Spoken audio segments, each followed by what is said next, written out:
किया कि आज आपने जनाब अख्तर ईमान साहब के इस इंतखाबी जलसे में इतनी बड़ी तादाद में आपने शिरकत की। मैं आप तमाम का दिल की गहराइयों से आपका शुक्रिया अदा करता हूँ। मेरे अजीज दोस्तों और बुजुर्गों, नशीब तशरीफ फरमा जनाब अहमद बिन अब्दुल्ला बराला साहब, रुकन असेंबली हैदराबाद, जनाब इंजीनियर आफ्ताब अहमद साहब, जनरल सेक्रेटरी मजलिस इत्तेहादुल मुस्लिमीन बिहार, जनाब सज्जाद जमाली साहब, जनाब अलहाज जरनब साहब, जनाब मौलाना मुकर्रम साहब, जनाब मुश्ताक साहब ब्लॉक सदर MIM, अजीजी सद्दाम बाबू, जनाब मुदस्सिर अजहर लड्डू सरपंच, जनाब सरफराज आलम साहब, मोहतरमा नुसरत बानो साहिबा, जनाब तफसीर साहब और आज के जलसे की निजामत करने वाले मौलाना सरफराज साहब।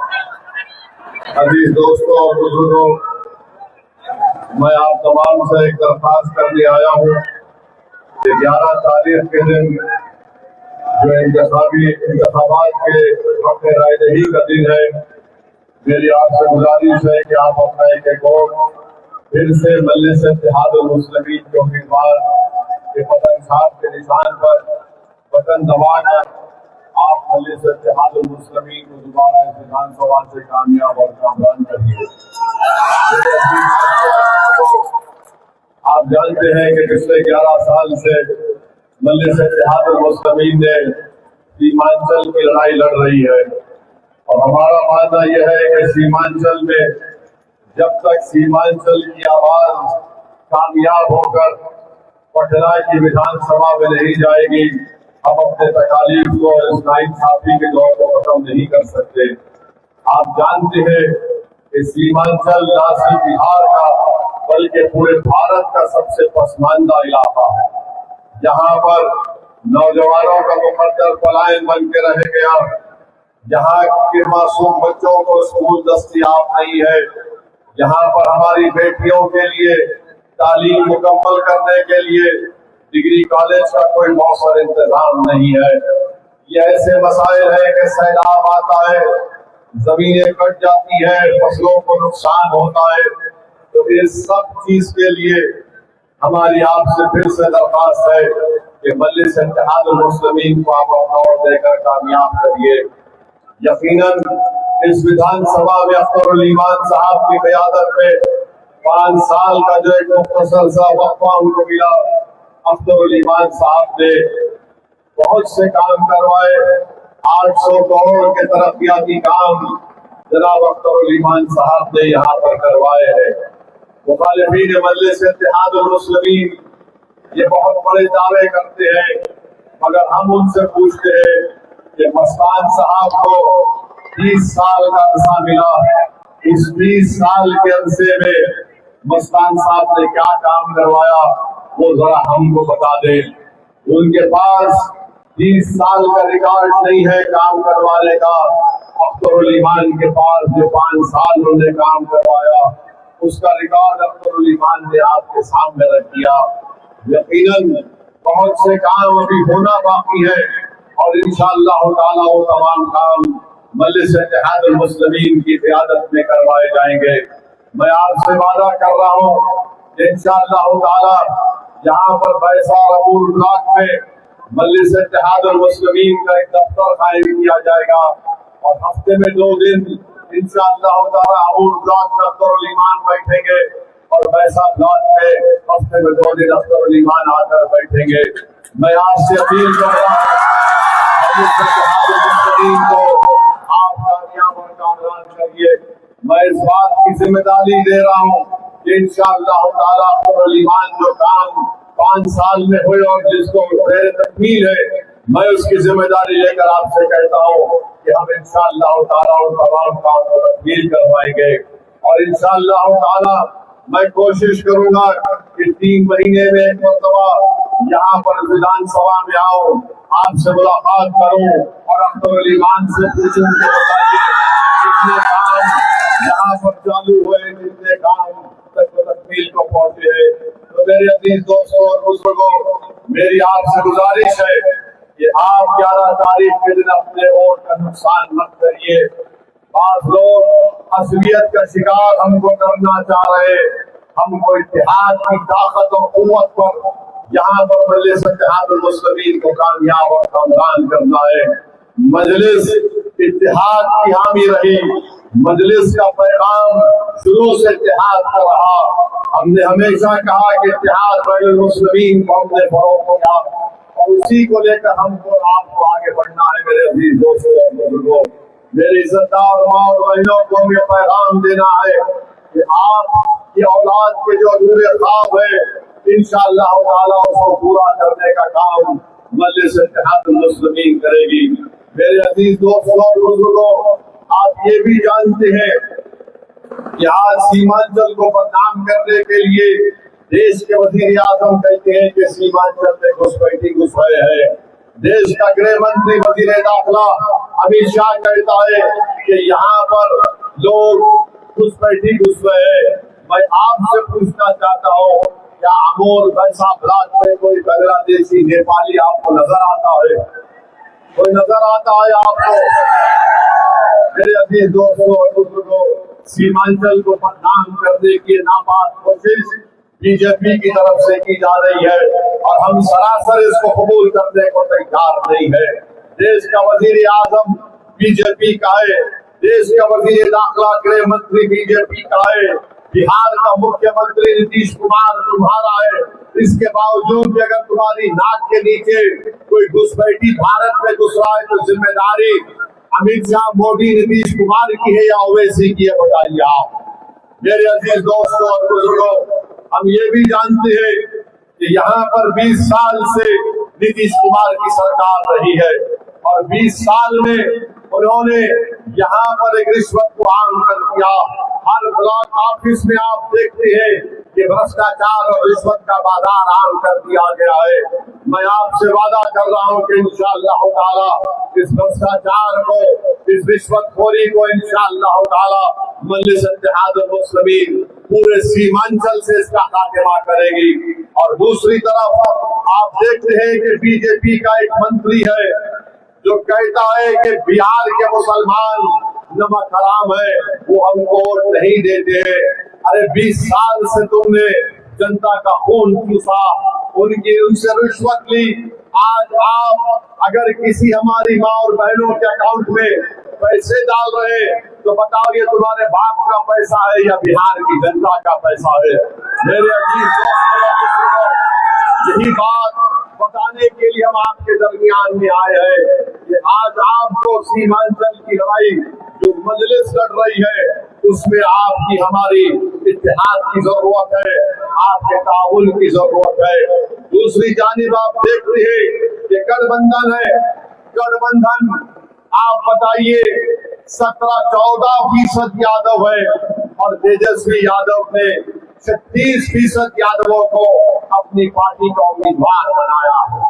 जो बरादरी 3.5% बिहार में है उसका अध्यक्ष कहता है कि अब की बार उप मुख्यमंत्री हमारा होगा, डिप्टी चीफ मिनिस्टर हमारा होगा। तो मैं आपसे पूछना चाहता हूँ, 17% जिसकी आबादी है वो क्या करेंगे? मैं आपको बता रहा हूँ कि मजलिस इत्तेहादुल मुस्लिमीन ने फैसला ये लिया कि इंशाअल्लाह ताला अब की बार सीमांचल का बेटा बिहार का मुख्यमंत्री होगा। अगर 3.5% के लोग ये कहते हैं कि उप मुख्यमंत्री उनका होगा तो 17% का क्यों मुख्यमंत्री नहीं हो सकता है? ये हो सकता है मेरे भाई, बशर्ते कि हम अपने इत्तेहाद को मजबूत करें और अपने वोटों को मुंतशिर होने से बचाइए। 30 साल आपने मस्तान साहब को यहाँ पर मौका दिया, बताइए 30 साल में उन्होंने क्या किया? वो बोलते हैं कि मैं यहाँ के घर का बेटा हूँ। अरे घर का बेटा निकम्मा है जो 30 साल में कुछ काम नहीं करवाया। अख्तरुल ईमान असल आपका बेटा है जिसने 5 साल में 800 करोड़ के काम करवाए हैं। अकेला अख्तरुल ईमान विधानसभा में था मगर अख्तरुल ईमान ने अपनी ताकत और अल्लाह के फजलो करम से अख्तर ईमान ने उन तमाम कामों को करवाया है। आपने 30 साल मौका दिया। जनाब मस्तान साहब को मैं आपसे अपील कर रहा हूँ कि अख्तर ईमान को आप कामयाब करेंगे तो याद रखिए इसमें बीजेपी की शिकस्त होगी। मजलिस को देने का मतलब यह है कि हम नरेंद्र मोदी ने जो काला कानून वक्फ के ताल्लुक से बनाया, हम उस वक्फ के कानून को रद्द करेंगे। याद रखिए मस्जिदों को छीनने का कानून नरेंद्र मोदी ने बनाया, दरगाहों और खानकाहों को छीनने का कानून नरेंद्र मोदी ने बनाया, कब्रस्तानों को छीनने का कानून नरेंद्र मोदी ने बनाया। बताओ मोदी की जनता, क्या आप उसके हक में वोट देंगे जो हमारे मस्जिद और दरगाह को छीनना चाहता है? मैं आपसे अपील कर रहा हूँ, ये वक्त इंतजार का नहीं है, ये वक्त इत्तेहाद का है। और आपकी आंखों ने देखा, दुनिया ने देखा और आपकी कानों ने सुना। अगर भारत की पार्लियामेंट में अगर किसी ने अकेला खड़े होकर तमाम संविधान पे दलीलें देकर ये बताया ये कानून भारत के संविधान के खिलाफ है, ये कानून वक्फ की जायदाद को बचाने के लिए नहीं बल्कि मुसलमानों से उनकी जायदादों को छीनने का कानून बनाया जा रहा है, अगर किसी ने पार्लियामेंट में खड़े होकर बीजेपी और एनडीए और इन तमाम एमपीज के सामने कहा यह काला कानून है, मैं इस काले कानून को मस्तरद करता हूँ और उस कानून की कॉपी को हमने फाड़ कर पार्लियामेंट के फ्लोर पर फेंक दिया। हमने किया कि मजलिस ऐसे कोई कानून को कानून नहीं मानती जो भारत के संविधान के खिलाफ बनाया गया हो, जो हमारे मस्जिदों को छीनने का मंसूबाबंद तरीका ये लोग बनाते हैं। तो मेरे अजीज दोस्तों और बुजुर्गों, वक्फ के कानून के खिलाफ 11 तारीख को आप वोट देंगे मजलिस इत्तेहादुल मुस्लिमीन को। जो ताकत, जो पार्टी आपकी मस्जिद और हमारी दरगाहों को छीनना चाहती है, मेरी आपसे अपील है कि हरगिज इंतजार का शिकार मत होइए। 30 साल आपने शख्स को मौका दिया, 5 साल आपने अख्तर ईमान को मौका दिया, वो काम आपके सामने है। बहुत से काम यकीनन अभी करवाना बाकी है। मैं जिम्मेदारी लेता हूँ इस विधानसभा की और इंशाअल्लाह ताला अख्तर ईमान का हाथ पकड़कर हम उनसे वो तमाम काम करवाएंगे जो यहाँ पर। दूसरी तरफ आप देखते हैं कि पूरे देश में, बिहार में बीजेपी फिरका परस्ती को बढ़ा रही है। तो मेरे अजीज दोस्तों और बुजुर्गों, अज़लियत का शिकार मत होइए। घुसपैठिया बीजेपी कह रही है, आरएसएस कह रही है सीमांचल के ताल्लुक से, मगर आप जानते हैं मेरे अजीज दोस्तों और बुजुर्गों, कल तेजस्वी यादव ने क्या कहा? तेजस्वी यादव ने ये कहा कि असदुद्दीन ओवैसी एक्सट्रीमिस्ट है। और आप जानते हैं कि तेजस्वी ने क्या कहा कि असदुद्दीन ओवैसी आतंकवाद को फरोग देता है। तेजस्वी ने कहा कि असदुद्दीन ओवैसी एक्सट्रीमिस्ट है। बताइए, अगर कोई मुसलमान मस्जिद को जाता है तो क्या वो चरमपंथी बन जाता है? अगर कोई अपने सर पर टोपी पहनता है तो क्या कोई चरमपंथी बन जाता है? अगर कोई रोजे रखता है तो क्या चरमपंथी बन जाता है? अगर किसी की बेटी और माँ अगर अपने सर पे दुपट्टा और हिजाब पहनती है तो क्या वो चरमपंथी बन जाते हैं? क्या मदरसे को जाना, बच्चे जो मदरसे को जाते हैं क्या वो चरमपंथी बन जाते हैं? बताइए, ये पैगाम तेजस्वी यादव ने दिया है। एक तरफ मोदी कहता है सीमांचल में घुसपैठी का नाम देकर सीमांचल के अल्पसंख्यक समाज को बदनाम कर दिया जाता है, दूसरी तरफ गठबंधन का तेजस्वी कहता है कि ओवैसी चरमपंथी है। अरे मुझे चरमपंथी इसलिए कहते हो कि मेरे चेहरे पे दाढ़ी है अल्हम्दुलिल्लाह, मेरे सर पर टोपी अल्हम्दुलिल्लाह, इसीलिए कहता है कि चरमपंथी है, आतंकवाद है, आतंकवादी है। मेरे अजीज दोस्तों और बुजुर्गों, आपको पैगाम देना है इन दोनों ताकतों को, इन दोनों पार्टियों को जो घुसपैठी कहते हैं, नमक हराम कहते हैं, और एक चरमपंथी कहता है। और सुन लो तेजस्वी, सुन लो मस्तान साहब, इंशाअल्लाह ताला जो लोग चरमपंथी हमको कहते हैं, यहाँ की जनता उसका जवाब 11 तारीख को देगी, पतंग छाप पर बटन दबाकर। अगर हम चरमपंथी हैं तो बताओ फिर तुम क्या हो? अरे मेरे अजीज दोस्तों और बुजुर्गों, तेजस्वी की नजर में वो चरमपंथी नहीं है जो उसके बाप के सामने जाकर सर झुकाए। तेजस्वी की नजर में वो चरमपंथी नहीं है जो उसके सामने नजरों को झुकाकर बात करे। तेजस्वी की नजर में चरमपंथी वो नहीं है जो उसके घर में दाखिल हो तो अपनी चप्पल और जूते को उतार कर नंगे पैर दाखिल हो जाए। तेजस्वी की नजर में चरमपंथी वो नहीं है जो उसकी गुलामी करे। अरे सुनो तेजस्वी, हम अल्लाह को मानने वाले हैं, हम रसूलुल्लाह सल्लल्लाहु अलैहि वसल्लम के उम्मती हैं, हम किसी की गुलामी नहीं कर सकते। सर झुकेगा तो जमीन और आसमान के खालिक के सामने, हाथ उठेंगे भीख मांगने के लिए तो रब्बे कायनात से भीख मांगेंगे।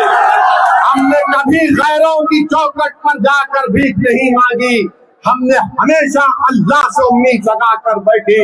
अगर आज ओवैसी तुम्हारे दरमियान में आया है और तुमसे अपील कर रहा है कि अपने इत्तेहाद के ताकत के ऊपर तुम मेरी झोली में अपने वोट डाल दो, मैं इसलिए अपील कर रहा हूँ कि तुम्हारा और मेरा रिश्ता कोई खून का रिश्ता नहीं है, मगर वो रिश्ता है जिसको अल्लाह सुब्हानहू तआला ने बांध दिया, जिसको कलमे की बुनियाद पर अल्लाह ने हमारे रिश्ते को मजबूत किया है। तो मेरे अजीज दोस्तों और बुजुर्गों, ऐसी ताकतों को मुस्तरद करिए, मजलिस-ए इत्तेहादुल मुस्लिमीन का साथ दीजिए।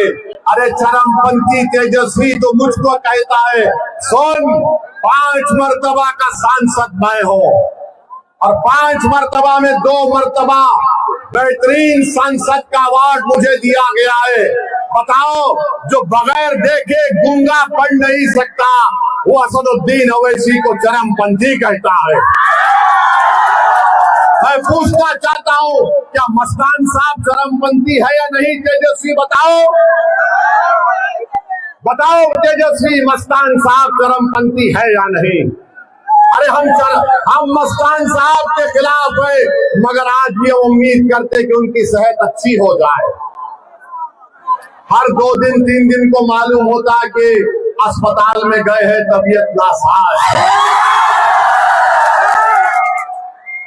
कांग्रेस को ये चाहिए था कि कोई सेहतमंद को ला लेते, एक ज़ईफ आदमी को जो 30 साल इस विधानसभा की नुमाइंदगी करने का मौका मिला, जिसने 30 साल में कुछ नहीं किया, कांग्रेस को कोई नजर नहीं आया, तो लाके अख्तरुल ईमान के सामने ऐसे 30 साल पुराने नाकाम विधायक को सामने रख दिया। तो मेरे अजीज दोस्तों और बुजुर्गों, 11 तारीख के दिन आपको वक्फ के कानून के खिलाफ वोट देंगे,